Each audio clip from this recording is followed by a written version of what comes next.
All right. Welcome back, everyone, to another episode of the CV Update. We are now at week 15 of the 2021 NFL regular season, where the New England Patriots return from their bye week last week to take on the Indianapolis Colts at Lucas Oil Stadium tonight. Kickoff is scheduled for 8:20 p.m. EST, and it will be a good one. We will preview this game today, in addition to discussing the Urban Meyer disaster in Jacksonville, in addition to talking about the recent impact from the surge in COVID cases in the NFL, as a couple games have been pushed back. In addition, since this is week 15, we also plan to discuss the state of the league, including giving some power rankings for which teams we believe are contenders and which ones we do not believe on yet. So we have a packed program today. And joining me for today's episode are Ravi Anirban Chakraborty, Rohan Venkatesh, and making his debut is Jeff Talon.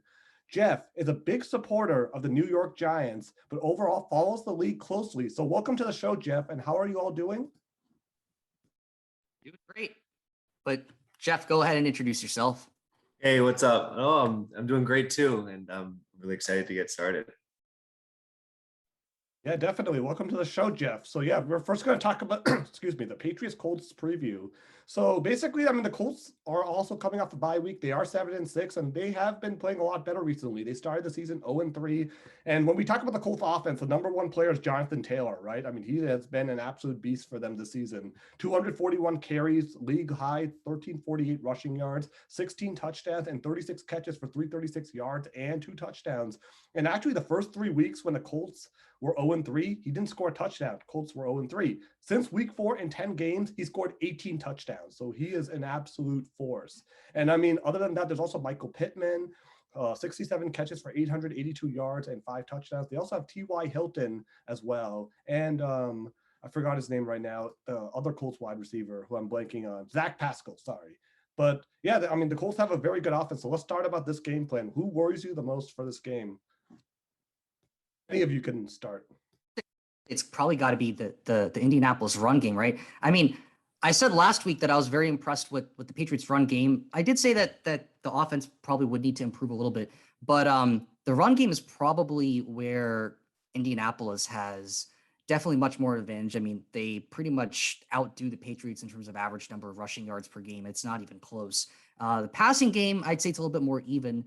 And with the defense, that's probably the only area where I'd give like a solid advantage to the Patriots. But I have to go with the run game is something that worries me the most about Indianapolis, and especially Jonathan Taylor and the kind of performances he's put up for the Colts. So that will be something to pay attention to.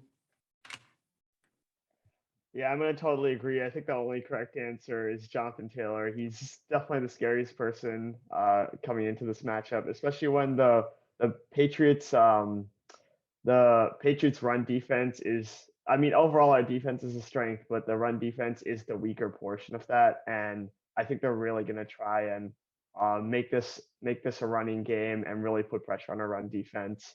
And because that's our comparative weakness.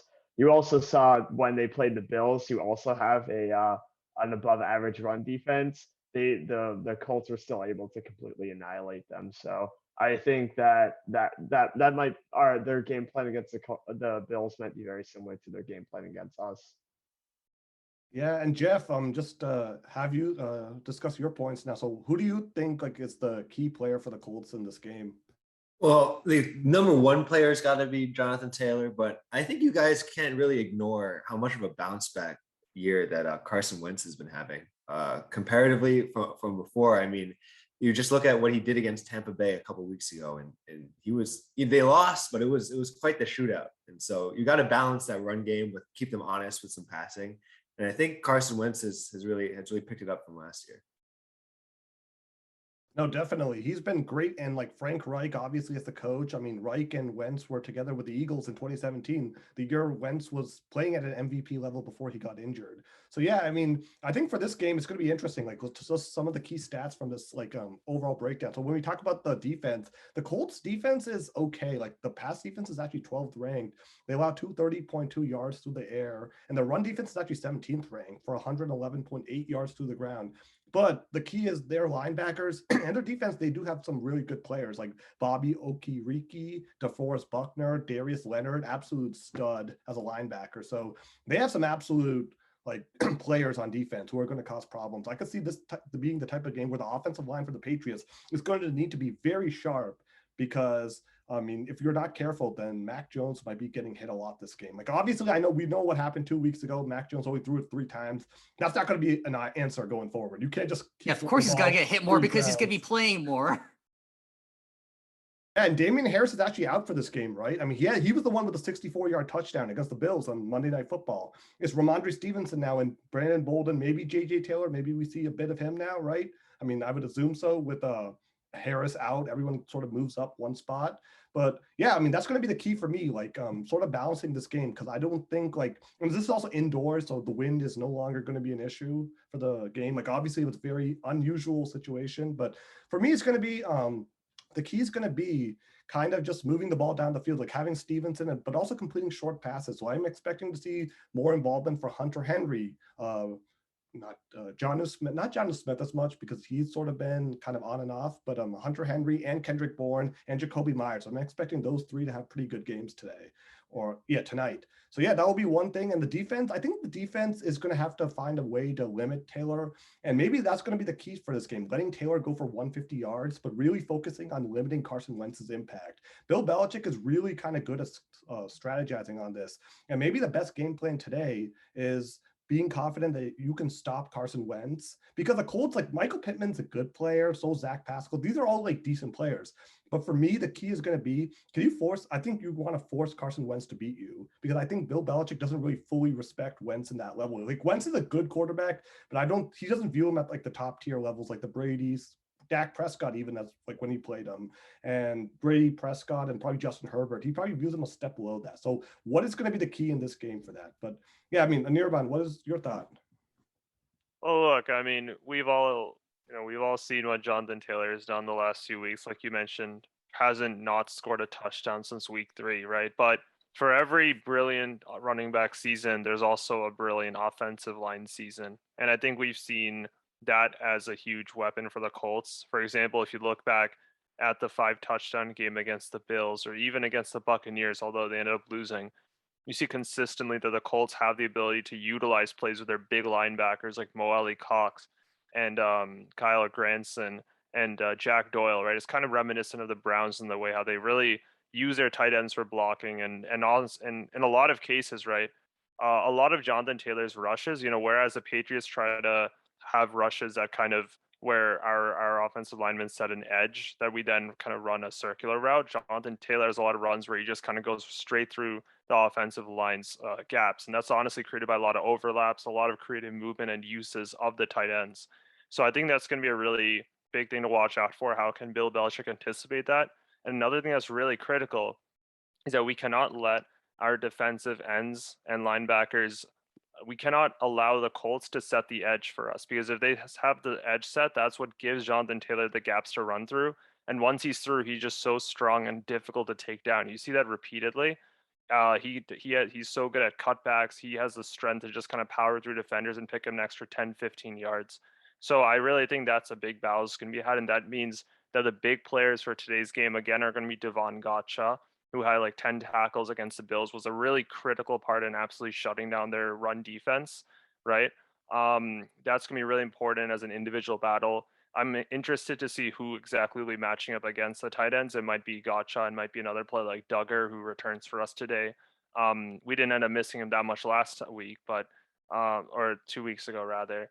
And again, a big role for our linebackers, right? Because they're the Colts definitely, we were talking about Carson Wentz. Carson Wentz has, I think, like, despite definitely a resurgent season he's having, he has some weaknesses we can exploit. The Colts have among one of the lower pass completion rates in the league of 63%. Meanwhile, Patriots actually sit number 2, right? We're 70.8%, because, like we've talked about, Mac Jones very conservative in the passing game. We usually go for really high probability passes and very secure with the ball overall in the passing game. So it's interesting to see how that works. I'm particularly interested in our ability to contain run pass options. We saw that Taylor picked up at least a few touchdowns against the Bills, where they act like they're going to run, but then Taylor just goes straight out into the middle and the linebacker just can't cover him, and he catches the ball, has a free 10, 15 yards. So at the end of the day, it's going to be a huge battle, I think, between their offensive linesmen as well as Devon Gotcha. There is some possibility that the Colts will actually double team Devon Gotcha today, according to some reports I was reading. I know that was from Mike Debate on Sports Illustrated. In which case, if that works, then that leaves us an extra player to either stay in the backfield or even maybe add extra pressure to Carson Wentz. So I think the battle today is going to be in the trenches right between the O-line and our defensive line. No, that's a good point. And just one other point on Taylor, because I think the key is going to be for the Patriots really to control the flow of this game, right? Because when are teams in general, right? This is not just a Taylor thing, but when are teams likely to run the ball more? When they have a lead, right? When they sort of control the flow of the game. So if the Patriots can kind of get up by like 10 points and disrupt that flow and force the Colts to abandon Taylor as a running back and force Wentz to throw it, because I'm going to also look at the Patriots statistics for this game, the defense. The pass defense is actually third ranked, 195.5 yards allowed through the air. Run defense is 19th ranked for 114.5 yards through the ground. So this is going to be a very, very important game to have the offense kind of control and dictate the flow of this game, right? Because if it's like fourth quarter tie game or the Colts are even leading, they're going to really rely on Taylor. And I am not going to feel good about the Patriots run defense stopping Jonathan Taylor then. So that's like one thing I'm potentially kind of. Yeah, the Colts are just going to run out the clock if they get the lead,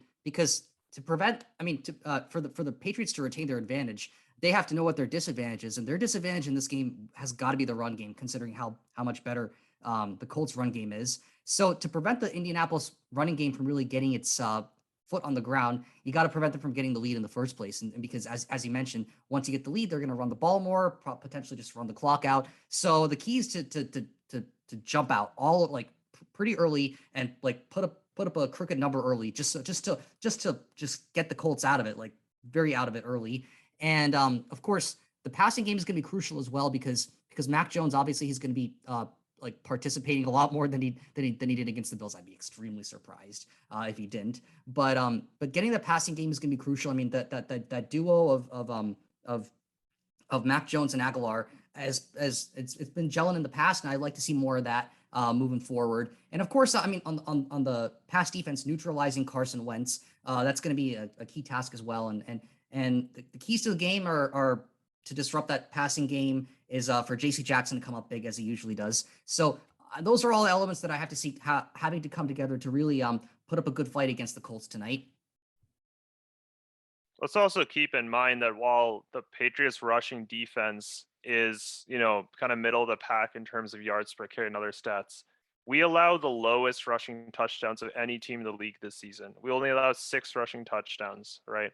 And at the end of the day, like we saw, we had games where the Titans had 200 rush yards against us. At the end of the day, if you don't get any points or you only get a field goal from like a 200-yard rushing game, that doesn't mean anything, right? So again, like you mentioned, I don't really have a huge problem with the running stats. I don't think that's really as reflective of our actual defensive ability. I think the fact that we have the capacity to absorb these yards, right? But we all know this. Once teams get to the red zone against the Patriots, they have very big difficulty coming away with anything, right? It's either turnovers. This could very well be a type of game where, yeah, sure, with Jonathan Taylor, they'll get down to the 20 and you get here and thus no further, right? So what are they going to have to do? Then you're going to have to rely on Carson Wentz in the red zone, right? I think that's going to be the kind of game they are. And when you couple that with a really stingy pass defense, I think that's honestly been the recipe for the Patriots' success. We'll take like 20, 30-yard rushes in the middle of the field when it can't really hurt us. But once they get into our final like 20, 25 yards, that's when the rushing game for other teams hasn't done too much against us, especially in recent weeks. I think there's going to be a lot of field goals in this game because, as you mentioned, when the opponents get into the red zone against the Patriots, like you said, they don't really score a lot. But similarly, the Patriots red zone offense is also like an area that definitely needs improvement. So I don't really see a lot of touchdowns being scored in this game, but it's probably going to be somewhat high scoring nonetheless because I just think there's going to be a lot of field goals. We'll get to the predictions. We're not at the prediction stage yet. I just also wanted to point out some comments, interesting comments by Colts linebacker Bobby Okereke. basically, this is what he said, quote, "I think he's good. He's confident back there. He's got a good command on the offense, but we're really going to try to make the game one-dimensional, see what he can do. We're excited for that challenge." So basically, in a nutshell, he's just saying he's going to the Colts are going to try to eliminate the run game for the Patriots and force Mac Jones to throw. And I mean, I can't really blame him entirely after seeing him just throw for 3 times, but I don't know, if we're talking about like bulletin board material, like how bad of a mishap was this by the Okiriki to kind of give fuel, or do you think it's not an issue?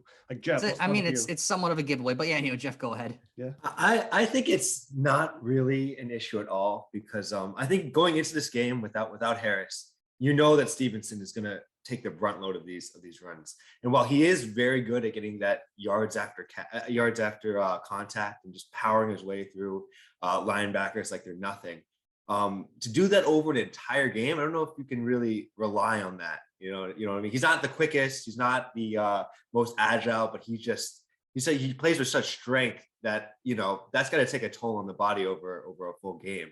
So I think we're going to have to really look at Mac Jones to try to extend the field a little bit more. And that's out of his comfort zone, I know, but you just can't rely on your running game to give you these short, 2nd and 5, 2nd and 3s consistently to use your quick passes to just keep moving the chains. So I think it makes a lot of sense what the Colts game plan is going into this. Yeah, I agree. Like, I don't think. Oh yeah, go on, Ravi. One other interesting thing on how Mac Jones could potentially open things up for the run game is that the Colts run defense is not that great, but they've over the course of the entire season they've been particularly susceptible to quarterbacks running it. I know this isn't a strength of Mac Jones, but it definitely could be something that he could definitely take a couple of gashes out of the Colts if just the pocket opens up and he's able to run. So that's something over the course of the entire season they've been susceptible of, and I think that's something that I hope Mac Jones definitely takes advantage of. These things can happen. There will be a couple moments during the game tonight in which that happens. Maybe a QB rush, maybe a couple of laterals. I mean, running the ball, that sounds like another former Patriots quarterback who sometimes does that and surprises everyone, right? With his blazing speed. But yeah, anyways, yeah, I mean, I don't think it's really a big issue. Like, I don't know. You can take it as motivation. Like, I mean, I know like sometimes there's a thing that like all these great players use these like try to find motivation sources from anywhere. So I mean, at this point, I think Mac Jones should be motivated enough to try to win this game. Like the Patriots are 9-4 in position to get the 1 seed if they win tonight. So I don't think he needs any additional fuel or anything like that. Like obviously, yeah, it's like kind of a motivational comment. Basically, the Colts are saying that they don't believe that you can win the game for them. So yeah, maybe you should take that in slight.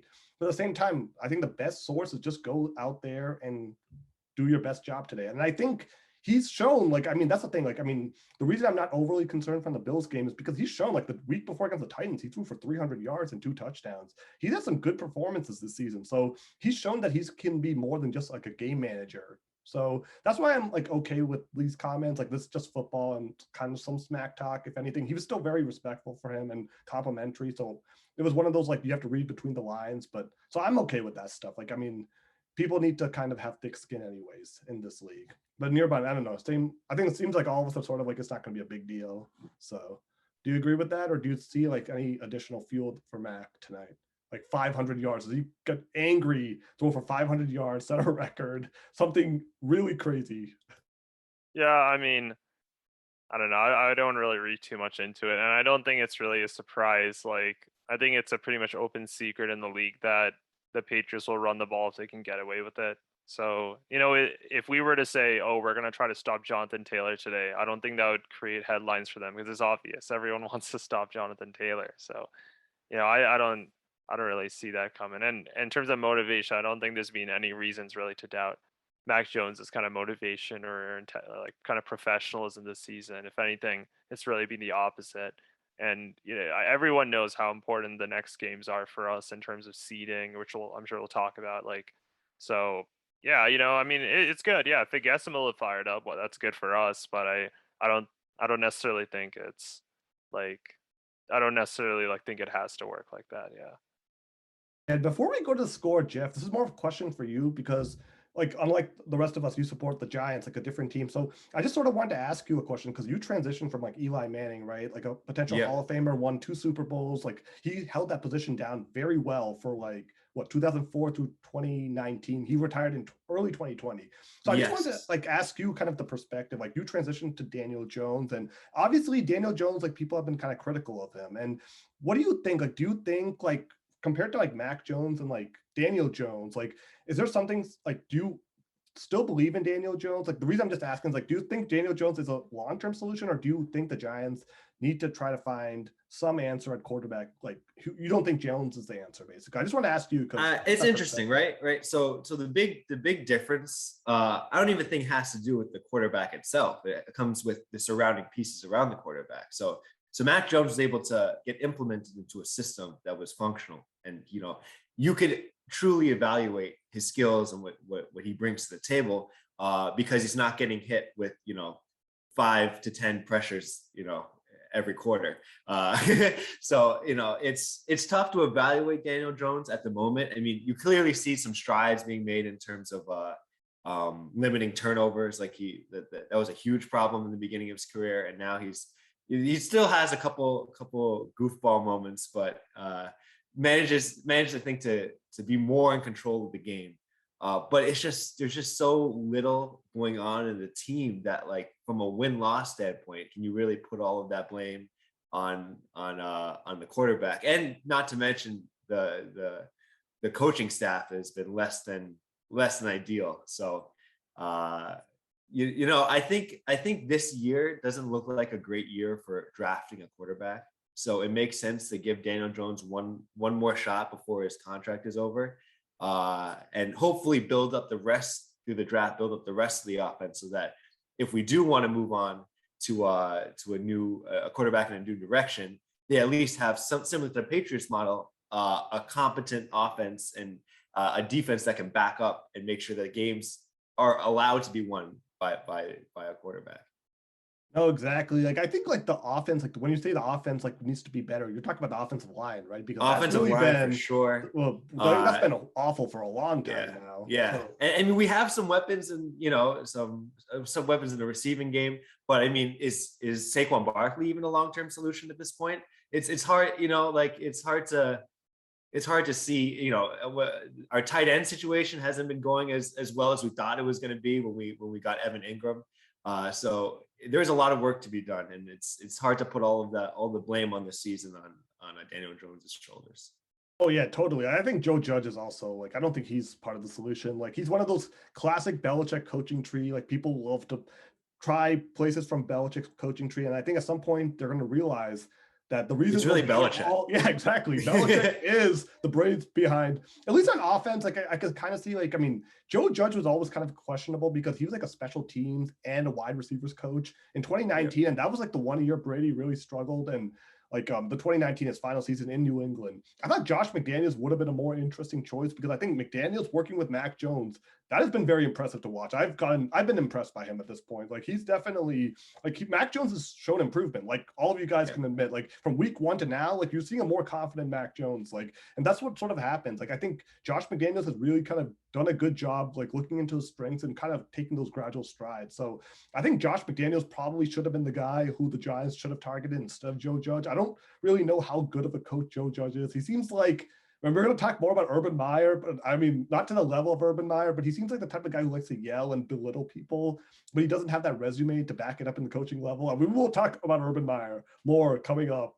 But yeah, I mean, is that sort of like, I mean, do you think the coach needs to change? The GM needs to change? I've seen a lot of like Giants fans. Some people think just tear it all down, right? Even starting from ownership, right? I don't know what the answer is because it's been a while since the Giants were in actual contention for being relevant in the playoffs.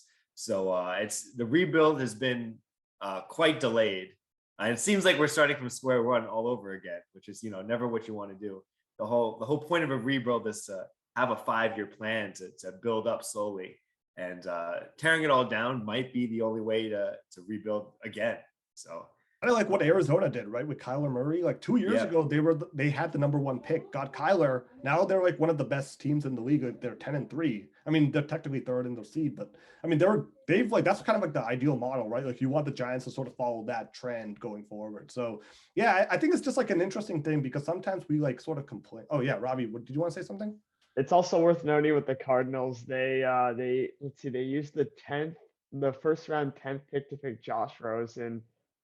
They had a year with him. He was trash, and instead of just leaning in and continuing with Josh Rosen's team, they got the first overall pick the next year, and they just completely threw him to the wind and selected Kyler Murray. And I think in retrospect, that was a very good idea. So, but obviously, yeah, if you see a great quarterback, I feel like you should go for it. And that's the takeaway from that. And not be afraid to just like give up on your quarterback and lean into the rebuild. Not that that's necessarily what the Giants should do, but yeah, no, I agree with that. If this draft was looking like a great quarterback draft, but unfortunately, there's projections that there might not even be a quarterback in the top 10, and that's like almost unheard of. So do you really want to throw a second round pick at a quarterback like that is going into a terrible offensive line again and repeat the cycle? I don't know. I think you got to build through the trenches and really, it's a slow and it might not look pretty next year, but it's a process. And I don't know if we had that number 1 pick with a obvious, transcendental talent, a generational talent that is an easy pick. Oh, for sure, Daniel Jones would probably be thrown to the wind, but it's not that simple this year, I think. Yeah, it's also interesting because when you look at some of the Giants' kind of off-season moves, it really did look like they were really pushing, like at least in terms of ambitions, for kind of like a here and now approach too. Like we saw like Kenny Galladay for 4 years, $72 million, above market deal, a lot of money. And I mean, perhaps you could correct me if I'm wrong, Jeff, but it seems like people aren't very happy with that right now. They also signed Kyle Rudolph, another veteran, right, a tight end. Drafted a few important pieces like Kadarius Toney, who made a bit of a splash for a few weeks when Galladay was out. So it is interesting because it does seem like there is some of that longer term view maybe, but at least in the off season, it seemed like they were really pushing at least to be better than like 4-9 and really pushing for the playoffs. And I think it's like also going to be these like first round draft picks. Who you draft with these guys? Like you expect these guys to be cornerstones, right? Like 2018, Saquon Barkley with the number 2 pick. In hindsight, like obviously it's injuries, but in general, is a running back really the type of guy you want with a second overall pick? Like I know even if he's a generational talent, like we've seen, this is a passing first league. That's why the Titans, even with Derrick Henry when he was healthy, of course, I mean they weren't ever viewed as like a number 1 Super Bowl contender because Ryan Tannehill was the quarterback. Then Daniel Jones, the jury I think is still sort of out on him, and then Andrew Thomas last year, kind of on and off, sort of struggling as an offensive lineman. And then then Kadarius Toney this year. So like when you like overall, like, and this is kind of the Patriots problem too. The Patriots were sort of bailed out by Brady for all these years for missing on first round picks because Brady was such a great, like he was able to mask everything because he was like the GOAT. But I mean, it's really hard like to kind of miss consistently on these like drafts. And then like, I mean, because that's like kind of like when you get like these players, like these star players on these cheap contracts too, right? So I think that's the thing. Like, I think both of us have sort of seen this, like drafting like kind of bad drafts over the years. It's just sort of the Patriots were kind of lucky because Brady was sort of there to mask it out. And then the past 2 drafts have been pretty good. Like this past draft, I give Bill Belichick all the credit in the world. Mac Jones, Ramondre Stevenson, and Christian Barmore, 3 outstanding picks. No complaints there. But it's just showing the value in the draft. So I think maybe the Giants need to move on from Gettleman, right? Would you say maybe Gettleman's kind of a problem now? It's the GM that ultimately makes these picks, and they've been straight misses. I don't think a single, except for maybe I think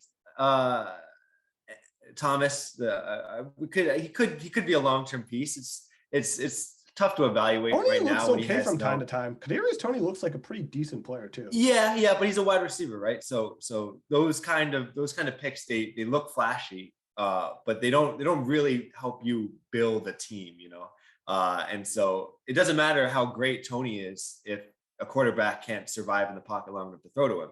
So I would definitely, obviously, we're keeping Toney. He's a rookie this year. There's no reason to make any quick judgments. But it's been 4 or 5 years of straight misses, and you just can't build a team consistently with continuous draft misses. So either something has to get figured out in the scouting department, or Gettleman needs to go.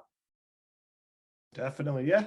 But yeah, I just wanted to mention the Giants, give you a Giants minute too, because yeah, we usually don't have opposing like fans of different teams come on. So this is always kind of cool to get the perspective here. So yeah, but yeah, no, speaking of a team that is in absolute dysfunction, disarray, everything's just couldn't have gone worse. Let's talk about the Jacksonville Jaguars. Like straight up like a comedy show at this point. Like Urban Meyer, like if you read like the timeline of everything that went wrong there, it is just humorous. Like the whole Ohio video in November, early October, when he was at a bar, and yeah, there was a video which was pretty inappropriate. So something that I didn't realize is that he told the players on his team he was going to go visit his grandchildren in Ohio, and that's what he ended up. And then like the day after this video came out.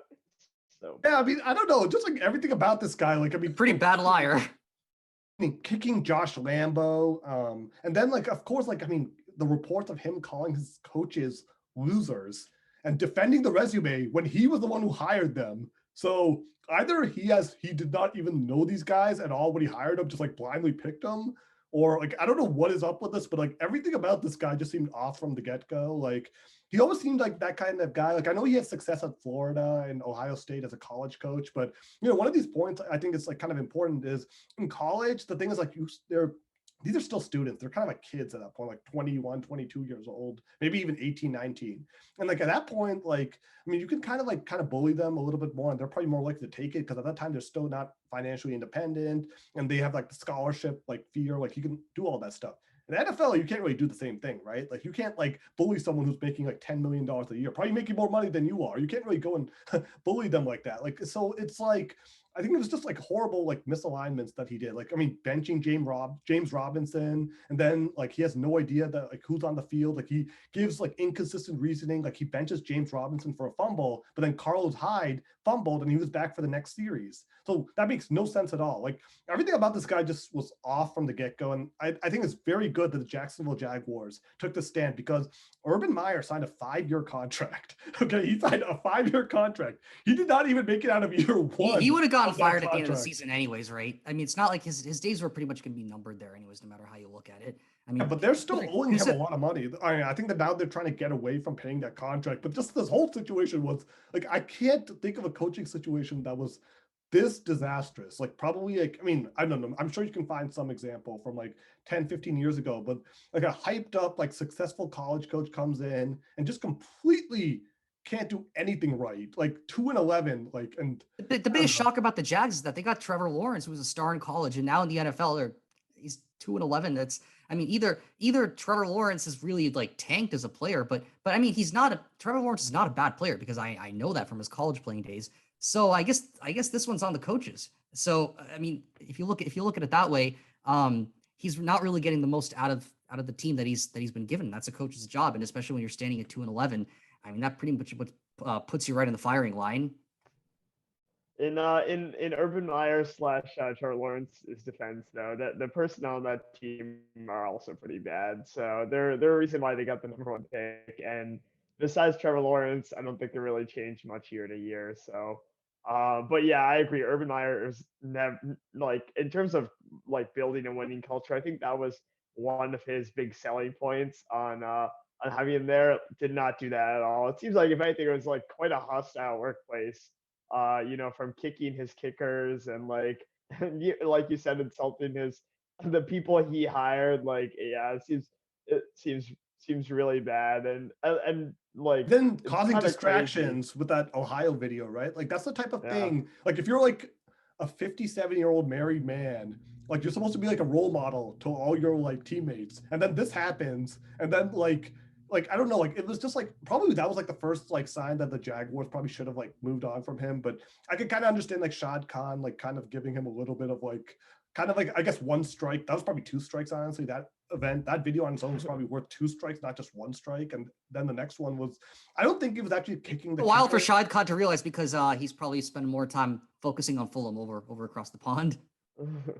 Maybe, but like at the same time, like I don't know, it was just a disaster from the get-go. And That video also came out. That was the day after they had like a horrible loss too. Instead of flying back with the team and like at least talking with them on how the game went, cheering them up, being a leader in the locker room. He went and Honestly, it was quite embarrassing for anyone affiliated with the Jaguars to have him there. And I don't know, it's you kind of have to wonder, like, I mean, I was reading some, like, there's just been so much new things coming out every day about just how disastrous the whole thing was. But I know at one point he was like quoted saying, it's like playing Alabama every week. He was describing what it's like to be the NFL, right? And that's the thing. This guy, like, he's brought in as like a winning culture, things Ravi said. And sure, like, and he won a lot, or at least I believe he won like 2 titles with OSU, won like maybe another one outside of that. Florida, But he was at Florida with Tim yeah, like Tebow. Florida, yeah. The point is like successful college credentials, but this is obviously a guy who just wasn't, not only not used to losing, did not know how to react to like losing, didn't didn't really seem to have really any ability to kind of look in the mirror or make any criticism of himself. And yeah, like you said, just like a lot of like really erratic decisions. I mean, like a lot of what we talked about just doesn't make any sense. And honestly, I think at the end of the day, the biggest thing for the Jaguars was we just saw Trevor Lawrence getting worse under his leadership, not better. And not only that, there's obviously some kind of friction between them, and just like some weird comments, like how Urban Myers was saying after the Titans loss, like why didn't you do a QB sneak with Trevor Lawrence? And he said Lawrence wasn't comfortable with it. And then Trevor Lawrence slowly came on interview like a few minutes later, was like, yeah, I was actually comfortable with it. So it's like, yeah, you just threw your quarterback on the bus and probably told a lie in the process. And then like, the whole benching James Robinson, Trevor Lawrence just came out and said that, yeah, like Trevor James is our best player. I want to see him. He's one of our best players. I want to see him out here. Right. And so you just see like so many random things. Like it's not even like that. It's just like about being a competent coach, right? You don't like, yeah, even if you're like 2-11 or whatever. I mean, there's no logic behind just randomly kind of picking fights and stuff. And not even that, like he also appeared clueless too, like when he was asked questions from time to time. Like there was Andrew Cisco, a rookie, and Urban Meyer also apparently had this one issue that he wasn't really even playing the rookies at all. So like you draft these guys aside from Lawrence, and then those guys are never seeing the field. And then one time they asked about Andrew Cisco, and they asked him, and then Urban Meyer said, "Oh yeah, I think he's actually pretty good. He had a good game." And it turns out he actually didn't even play that game. So that's just like a disconnect. Like this guy has like no idea what he's doing, and it is good for the Jaguars to get out of this as soon as they could and cut their losses. But yeah, Jeff, like I mean, I guess like it kind of points to like what we were talking about Joe Judge, like at least like I mean developing the quarterback, right? If you have a coach like a toxic coach like Urban Meyer, and like that can really impact a rookie quarterback. I think Daniel Jones's rookie quarter season, it was Pat Shermer, right? Who's not like I mean he's not like Urban Meyer bad, but he's still pretty bad. And Yeah, and Joe Judge, and I think that these bad coaches over time just influence the career and spiral right in the wrong direction. And Trevor Lawrence has been very disappointing for a number 1 pick. Has been very disappointing this year. I think you've seen a lot more flashes from other QBs, even if they haven't been winning a lot of games. At least you can see the potential there. And Trevor Lawrence has definitely been one of the most disappointing quarterbacks. But in a way, I would compare this whole situation a lot to the Jim Boylan Chicago Bulls coaching situation, where you have this very successful college coach that goes into a rebuilding team like the Chicago Bulls and just expects so much more. And he just not a good, he just doesn't know how to deal with that kind of thing. And alienated his number 1 player, Zach Levine absolutely hated Jim Boylan. And I think you can see a very similar tension, and that doesn't bode well for people when they try to look up to a person that's supposed to be in charge. And you can't tell, if they're not on the same page, the number 1 player and the coach, it's just these competing voices in the locker room that makes it very dysfunctional. So Jim Boylan got fired, and look what the Bulls are now. Like they've skyrocketed. Billy Donovan has done a terrific job in Chicago. Exactly, because Donovan has been a very, very good players coach for sure. First, he hangs his hat on defense, which I think is in a lot of sports it's the way to get wins is through the defense, and because that helps out your offense feel less pressure. And And then secondly, he just builds strong relationships with the leaders of the locker room. And as a coach, that's really important to get everyone on the same game plan and the same page. That's a good example. Another one I would just point out to for basketball is John Beeline for the Cavs. Like he left Michigan. He took him to the final, I think, in 2018, lost to Villanova. The Cavs hired him, and he was also like, he wasn't able to relate to the players at all. And then he resigned, I think. He didn't get fired, but he resigned. So that's the thing. Like, I think a lot of these successful college coaches sometimes, like, what can happen to them sometimes is they're just like not able to relate to these players at all. Like they're sort of related to college students and pro athletes, two very different types of groups, right? Like one's more mature, they're making a lot of money versus college students are still trying to prove themselves and stuff like that. So, I mean, it works out sometimes. Like Jim Harbaugh, I would say was pretty good with the 49ers before he went back to Michigan. Brad Stevens, I would also argue, was a good coach. Left Butler was a good coach for the Celtics, and it didn't work out for other reasons. So, I mean, I think it can work out, but like, I mean, yeah, Urban Meyer, just absolute disaster. And I don't even know like which college team wants to give him another chance at this point. It's probably going to be like a couple of years before this clears because I don't. Well, he was retired. Like he got out of retirement to coach the Jacks, so I guess you can always just go back to that. I'm sure. One other kind of interesting thing going back to what we were talking about is one of the people floated to potentially replace Urban Meyer. Oh, Josh McDaniels, right? Josh McDaniels, has done a very good job developing Mac Jones this year. Yeah. And which I would think would be a great pick, but hopefully Josh McDaniels does not want to leave and go to Jacksonville with that team. So, but I mean, potentially very enticing to be the head coach with Trevor Lawrence, who undeniably has a lot of talent. Well, he rejected the Colts, right? He was supposed to go to the Colts as after Super Bowl 52, yeah, and then a couple days later, he basically spurned the Colts. Yep. Yeah. So hey, who knows? Like maybe there's a little extra to be played in this week's matchup then. So. Oh yeah, because this is going to be the second time the Patriots have played the Colts since 2015. No, yeah, since that thing. Yeah, they played in 2018 and then 2021. Second time. Yeah, this is also going to be the first time the Patriots play the Colts since that famous fake punt attempt by the Colts, if you guys remember that at all. So yeah, that's going to be the matchup. So yeah, I mean, let's go to the score prediction now. Let's start with you, Jeff. Who do you think is going to win tonight? I think we're gonna have to go with the Patriots, but I think it's gonna be closer. I think it's gonna be closer than a lot of people expect because I'm not sold on Stevenson really holding up the run game for an entire game. So I think it's gonna be low scoring. I think it's gonna rely. They're gonna have to rely on Mac Jones to really pull through with some more extended passes this game. And I'm not sure if he can really handle that. So, but I do think the defense, the Patriot defense, is going to do a great job at limiting the Colts passing game as well. So it's going to be really the battle of the runs and see if Mac Jones can have a little bit of an edge over Carson Wentz. And I still think with such a great coach in Bill Belichick that they're going to manage to squeak out the win. I'm going to go with 17-10. Okay. I don't know. 17-10 Patriots. Okay. Yeah, I'll say 20-19 Patriots. I think it's going to be one of those field goal type games. And Stevenson did have there is precedent a little bit for Stevenson because against the Browns, I think Damian Harris was out that day. And Stevenson actually had 100 yards, 2 touchdowns. So he has shown at least that he can at least for a game or so manage the load. But the Colts run defense is not that great. So yeah, I think it'll be 20-19. I think it'll be Pats go up 20-10 and the Colts kick 3 field goals and they miss the final one, something like that. So 20-19 Patriots. Ravi, what's your pick?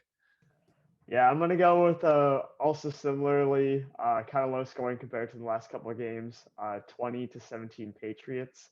I think like we talked about earlier, field goals will play a pretty big role, and it'll be a game-winning drive at the end with Mac Jones doing a lot of passing at the end. I think that will be a key X factor in the game. I'm not entirely, even though Carson Wentz is great, I think our pass defense will shut him down. So it's mostly going to be whether Mac can make up for the potential loss in our run game to cover Jonathan Taylor having probably a very excellent game. Yeah, Rohan? Mac Jones is going to have a much bigger game this time, and And because of that, I think, the Patriots are going to put a lot more points up on the board. I actually think it's going to be a little bit more high scoring than what all of you estimate. But just because of the nature of the game, I'm actually going against what Vegas is actually saying, because Vegas is actually they actually got the Colts winning this one, and they, I believe, are minus 145 on the money line, whereas the Patriots are a plus 125. But I'm going to go with 24-21 Patriots on this one. Just because of just how hot the Patriots have been, and I think that the defense is definitely a big advantage that the Patriots have over the Colts. They're gonna have some trouble neutralizing Carson Wentz, but I think they're gonna do just enough to hold it up and make sure that Patriots offense putting up 24 would be enough. So I'm going 24-21 Patriots on this one. And that leaves you in Urban. Yeah, I'll say I'm also, going to root for a Patriots win here, and I think I'll predict a scoreline of maybe 21-13. I think we'll see a Jonathan Taylor touchdown in some capacity today, but again, I think we've had a pretty good bend don't break offense against many really competitive running backs this season. And I think Mac Jones has shown his ability this season when called upon to get 200 plus yards. I think he's going to have one of those games today. So that'll be my prediction. Okay, so literally all five of us predicted the Patriots to win. That's usually kind of rare because I picked the Patriots to lose last week against the Bills. So yeah, I guess all of us are in consensus. So either all of us are going to be right or all of us will look wrong tonight. But yeah, just one other thing, just while we talk about this is just the state of COVID in the NFL. I just wanted to bring this up because this is kind of concerning now, because all season, this kind of feels like last season now, where games are actually being pushed back to Tuesday, Monday night. So I don't know. Are you guys kind of worried about the state of the season, going forward for even NBA, right? NBA is starting to cancel games. Yes, sports I think it's already getting disrupted. I think this is a precursor for worse things to come, because at least in the other leagues, the Bruins and Canadiens were supposed to play tonight. That ended up getting postponed, and the Canadiens, when they played earlier, they had to play in an empty arena. Obviously, Canada does have stricter coronavirus protocols than the United States does, but given the state of I just say non-compliance with vaccine requirements in the NFL, or just non-compliance with other issues like lack of distancing, masks, etc. You name it, right? I overall think that the NFL has shown a pretty a lax approach, and when something like this happens, it's inevitably going to catch up to it at some point. I would even go to the extreme of saying that in the near future, the NFL's really got to consider either getting stricter or playing in reduced capacity crowds, or even playing in empty stadiums. Because if they want to save the league and if they want to prevent cancellations, I'd say that's the only way to go until we really have a better idea of how bad this variant is. We know it spreads more easily, but we don't know how bad it is if you do get it. But yeah, everyone just stay safe over there and use some common sense.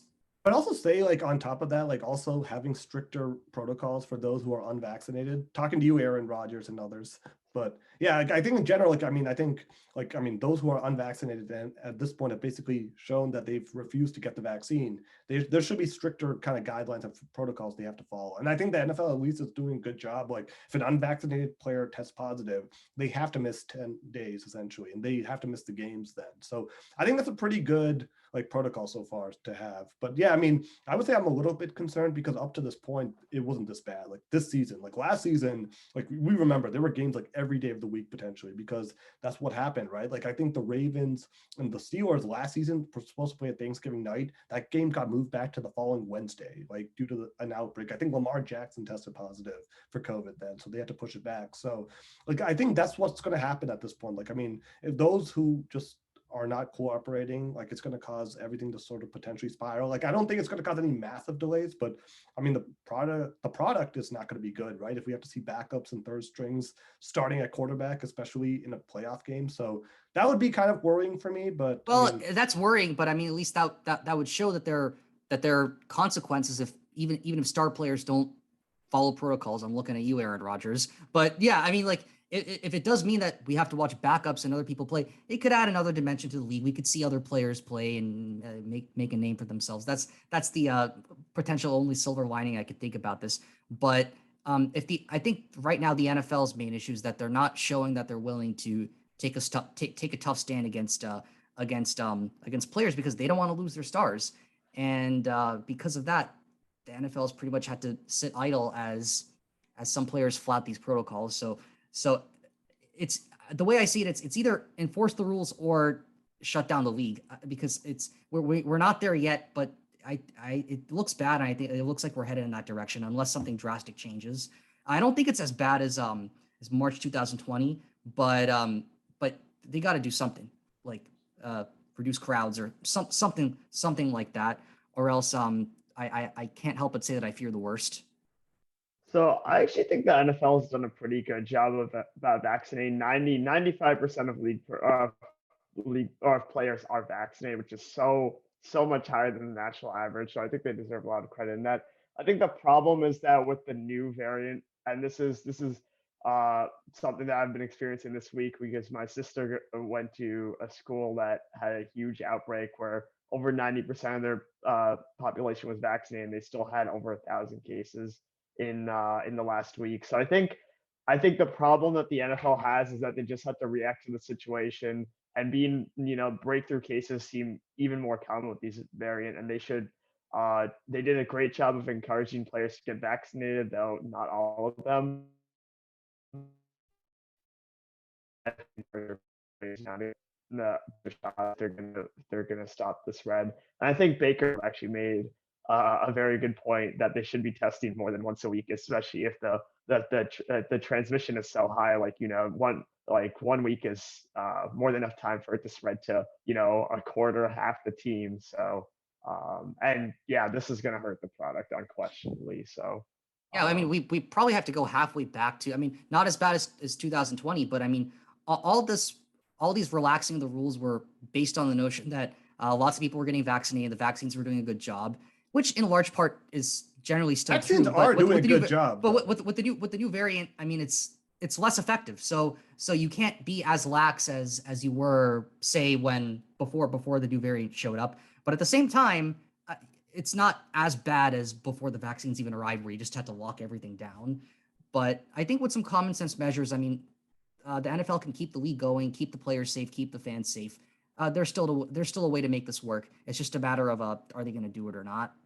Yeah, and I mean, I know as of I believe December 12th, this was reported by NFL and ESPN that the NFL actually decided to place all 32 NFL teams under the intensive COVID-19 protocols. This was until I guess the conclusion of week 15, which I guess is next week. But that basically meant you have to wear masks in facilities. You have to do distancing again. You can't eat meals in the team cafeterias. They're kind of brought back a lot of these restrictions, I guess, as of like earlier this week. And Alan Sills, who's the NFL chief medical officer, was actually quoted. This was actually in the NFL, like the league news from Judy Batista a few days ago, but basically saying that, and I'm quoting from her when she says like the face of the virus has changed, right? For example, a lot of the cases that we saw in the NFL kind of earlier in the season were coming from community transmission, like someone they maybe knew, a friend or family had it, gave it to them. And now you're actually seeing a lot of transmission happening inside the facilities. That's what's actually led to, in this case, like 100 NFL players testing positive, what's led to entire teams like the Browns being absolutely stricken because you're actually seeing a lot more transmission inside the team facilities, right? That was a big argument earlier that a lot of the transmission wasn't happening because of everyone in the facilities, but now that is happening.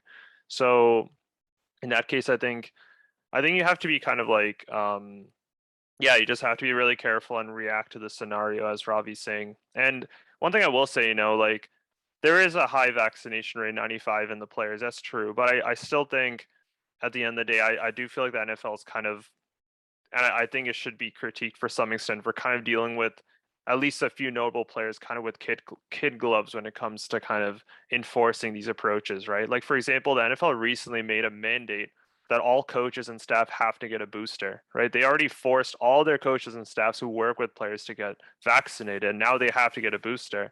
And meanwhile, they only kind of strongly encourage players to get vaccinated in the first place, right? You just see two very different scenarios here. And I understand that that also reflects the ability of the players union to collectively bargain a kind of vaccine agreement. But I think you have to like kind of look in the mirror in this case and kind of ask some questions about that too. And it's kind of interesting because in this specific case, it looks like what Ravi mentioned, a lot of people who currently have it in the NFL are vaccinated. I haven't found like any noticeable unvaccinated individuals who, well, there was one player on the Giants, but I don't think it was affiliated with any of the three teams that got pushed back. So I don't know. I think they have to be kind of careful. I think there are some like sensible approaches they have been kind of looking at in response to kind of like, like the testing and then you just getting two back-to-back tests. Another thing they're looking at is viral loads, which is important. I think in a lot of schools are now apparently trying to get a shift towards, allowing kids who test positive to stay in school if they're not producing contagious amounts of the virus like to their classmates. And it seems like the NFL is looking at that too. So I think there are like, as whatever the medical advice says, I think there are ways to kind of do that and still have like a functioning league. But I think you just have to be careful not to kind of slide back because there's, for example, a lot of pushback from a certain subset of players who just frankly think they should just stop testing completely or should otherwise just let positive. There are like a few notable voices that said just let every positive person play because we're all vaccinated. Just let them all play even if they're positive and asymptomatic. And I think that's quite disastrous. And I think there's no science there that suggests that's right now a safe thing to do. So I just hope that the NFL can make a well-informed epidemiologically based decision. And I think there needs to be a real conversation about, holding like about, being able to kind of take this to teams. And, I think there needs to be a bit of a narrative. And I think there needs to be even more stringent requirements for unvaccinated players. And frankly, like, if you're mandating all this stuff for the people who work with the players, why aren't you doing it for the players themselves? They're saying that they want to protect the players by having people get boosters. What does that say when you don't actually care if the players are boosted? Are you saying you don't care about the health of the coaches and staff? So I think these are real things that we have to talk about. And there are certainly real elements that I've been really unhappy with and how the NFL's handled it. And I think frankly, sorry, I know I'm kind of going on too, but I know frankly, like the kind of like tiny monetary penalty that we saw for the Packers and the Aaron Rodgers for the whole debacle where, like, let's be honest, the Packers were openly violating COVID guidelines with unvaccinated players with Aaron Rodgers, and they kind of got away with it with a few $1,000s fine, which for them is absolutely nothing. So I don't know. There's some elements of it that are really frustrating to watch as a neutral. Absolutely. I think some of that punishment was kind of a slap in the face to everybody else who's actually been following guidelines, and a couple $1,000s is literally a penny to me or you for these giant corporations and these owners that have billions of dollars. So I was looking for in the NBA when you violate some of these things, maybe not even just COVID, but if you violate any rule, like there's usually the draft picks get taken, you know what I mean? Like there's the actual repercussions that affect a team and not just, some balance sheet. And so I don't know. I think you make a great point that players should be mandated to get boosted. That seems like the only thing that really is preventing this transmission from being as high as it is right now is getting booster shots and keeping up to date. And who knows, if this is really evolving like a flu, like, that might be a thing. We just need to get booster shots every once in a while, but that's going to be the reality that we live in. So might as well get used to it now. I know that you can do a bubble in the NBA, but a football field, I don't think you can fit quite in a bubble. So there's the only way to prevent this transmission from being so high, I think, is just having social distancing being really emphasized. And so it's hard to regulate that, because you're not going into, watching people at all times. But I think it's really up to the players And the teams, if they want to have their best players be on the field, they've got to make sure that they're doing their part to socially distance and make sure they're practicing good hygiene and all of that preventative measures, so that they don't end up having to play third stringers. I mean, there's got to be some kind of enforcement though, because the honor system really hasn't been working. I mean, there's also been cases like when we talk about teams that are fully vaccinated. Remember Antonio Brown and the fake vaccination card he provided? So that's another problem. Like not just Antonio Brown and Mike Edwards, another player on the Buccaneers, who provided a fake vaccination card. So we don't even know the real like vaccine rate among NFL players. Like we say 95%, but how do we really trust all 95%? Because some of these guys have proven to actually show fake like vaccine cards that kind of boost that data. And I bet I would be very surprised if those are the only two examples across the whole league that were dishonest about their vaccine status too. So that's the thing. Like, I mean, I think it's going to, I think you need to mandate it. Like, I mean, I think that would be the way to go. And like, when we talk about mandating the booster, like we also need to mandate everyone to at least get the 2 shots or 1 shot, whatever, like whichever, vaccine you choose. J&J is 1, the other 2 are 2 doses. So like we need to, I mean, I think that's the only way to really move forward. But then obviously then the players will get very upset about that. So it's unfortunate, it's about catering to these stars, right? The coaches aren't the main stars. Like people don't watch the games, unfortunately, to see the coaches. Like they're watching to see the big stars, Aaron Rodgers, Tom Brady, Jonathan Taylor, all these big names. They watch them to play. So if those are the guys who are unhappy and protesting, then that's a big problem the league has. So I don't know, like I don't really know how you move forward. Maybe it's going to be another reduced capacity playoffs again, like last year, where like some games, there were empty stadiums or very limited capacity, or the Super Bowl once again is a limited capacity again. Like, I don't know what's going to happen. Chances are like, because this will probably keep on going at this point. Like, I mean, we don't know when this is going to end. And all of us at this point have probably given up trying to forecast when this will really go away, because every time we put a date, there's always something that comes up. So yeah, I would say like everyone should get vaccinated, but unfortunately some people do their research, whatever that is, listen to Joe Rogan or whatever, or scour the internet. I don't know what they do for their own research, but clearly they do something that convinces them not to get it. So yeah, I don't know.